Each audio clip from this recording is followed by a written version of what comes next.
People enjoyed it. I published it. I put it up on the website. I got a website, and so didn't think much more about it. A couple of years later, get a little email from a certain Miss Melanie Berry. Now, I just made the word, made the name up. I just chose it because it was a bit fruity. Melanie, Melon, Berry, it's nice and fruity. But apparently she really exists. And so she's going like, do I know you? Is this about me?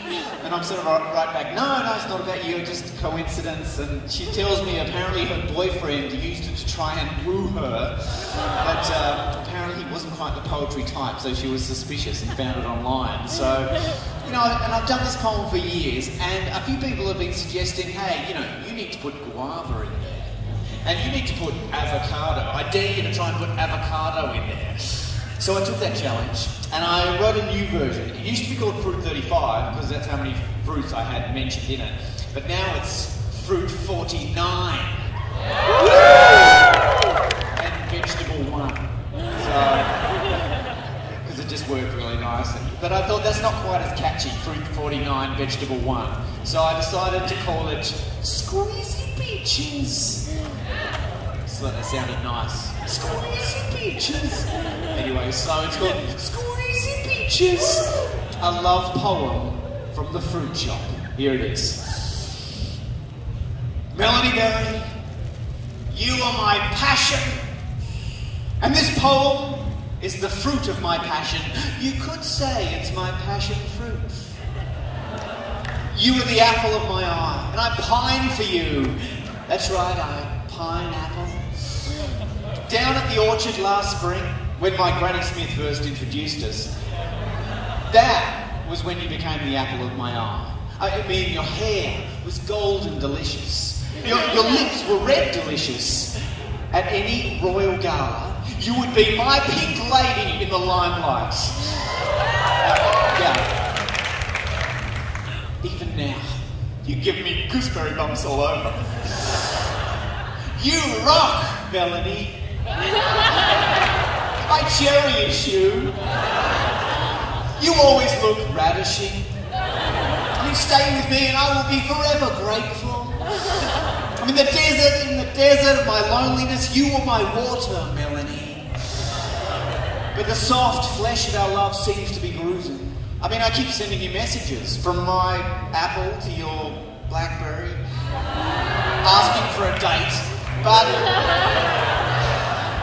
it's all been fruitless. I don't want to jam you into a corner, but I want to conserve our love. Don't listen to those who say I'm a rotten apple. That's a sour grape. And don't bend to peer pressure like that. We should be a pear. I'm not a lemon.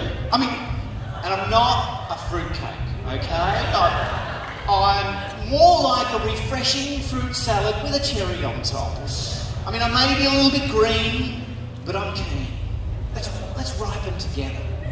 In time, you will soften to me. So, for now, I say, woman, stay. But you keep saying, man, go. I may not be rich, but I'm also not poor. It's destiny that we met, no mere coincidence. If you wanted, I would build you a castle out of Italian marble and pomegranate. Its very own planetarium to watch the twinkling star fruits. And if you wanted to be picked up in a limousine, it could be arranged.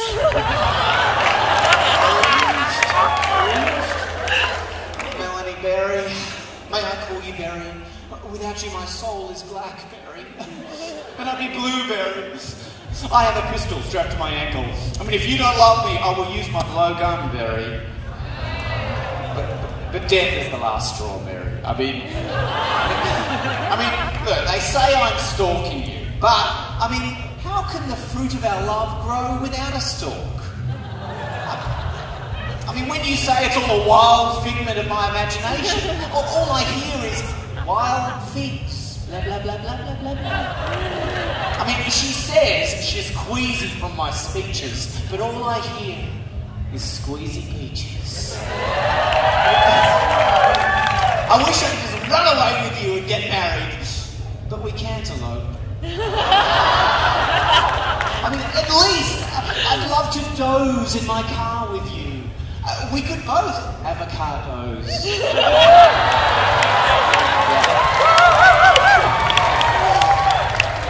Melanie, you have appeal.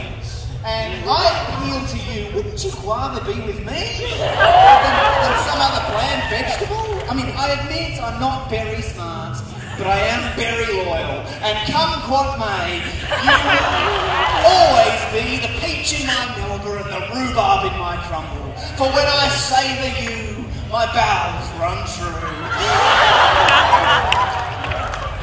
Yet I know, despite all this, we may never be together as one. For you are a Chinese gooseberry, and I don't speak Mandarin.